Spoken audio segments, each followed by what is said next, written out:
Good morning বন্ধুরা, আরুষির মায়ের নতুন ব্লগে তোমাদের সবাইকে জানাচ্ছি আরও একবার ওয়েলকাম। তো দীঘাতে আছি, দেখতেই পাচ্ছ, হোটেলেই রয়েছি। একটু সকাল সকাল ঘুম থেকে উঠে পড়েছি, যাবো সি বিচের ধারে। যেহেতু আজকে লাস্ট দিন, আর কালকে যেহেতু শ্বশুরবাড়ি চলে গিয়েছিলাম, তাই সকালে একবারও সমুদ্র স্নান করতে পারিনি। তাই জন্য সকাল সকাল সবাই রেডি হয়ে বেরিয়ে পড়েছি। আর এখানে সবাই আছি, যারা যারা হোটেলে ছিলাম। হ্যাঁ, শুধু জামাইবাবু উনি ঘুমাচ্ছেন, উনি উঠতে পারেননি, উনি ঘুমাচ্ছেন রুমে। আর বাকিরা আমরা সেজেগুজে বেরিয়ে পড়েছি।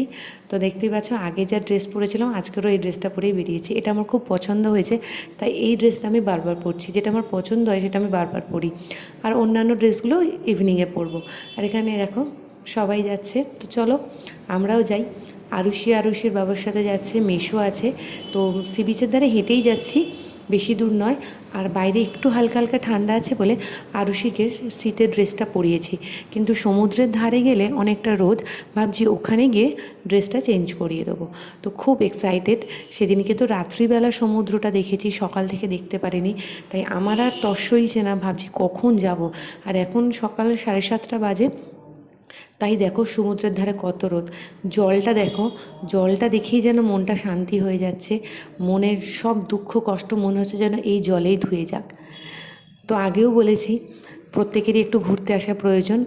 তাই সবাইকে বলবো, সবাই একটু বছরের একবার অন্তত বা দুবার বাড়িয়ে ঘুরতে আসো, দেখবে সবারই ভালো লাগছে।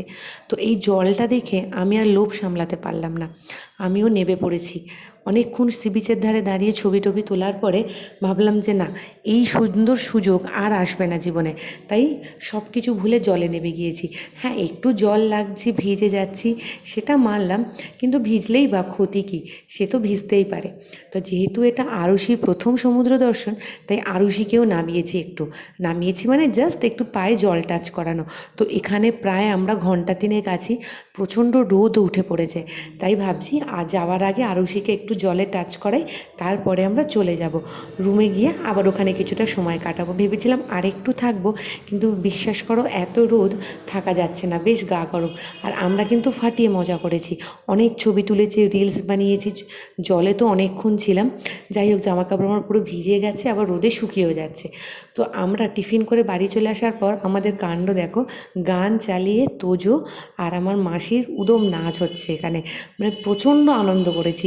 এরপরে আমরা সবাই ঠিক করেছি আবার 12টার সময় আমরা যাব স্নান করতে।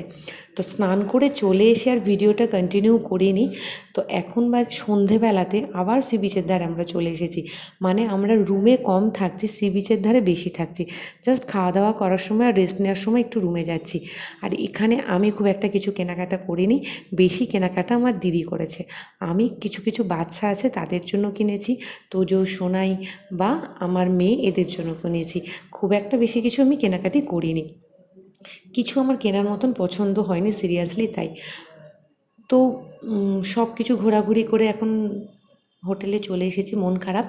আজকে লাস্ট দিন, কালকের আবার সবাইকে বাড়ি চলে যেতে হবে। তাই একটু ব্যালকনিতে দাঁড়িয়ে আছি, এখন বাজে রাত্রি 12টা। তো চলো, অনেকটা সময় কাটালাম, একদমই ভালো লাগছে না মনটা।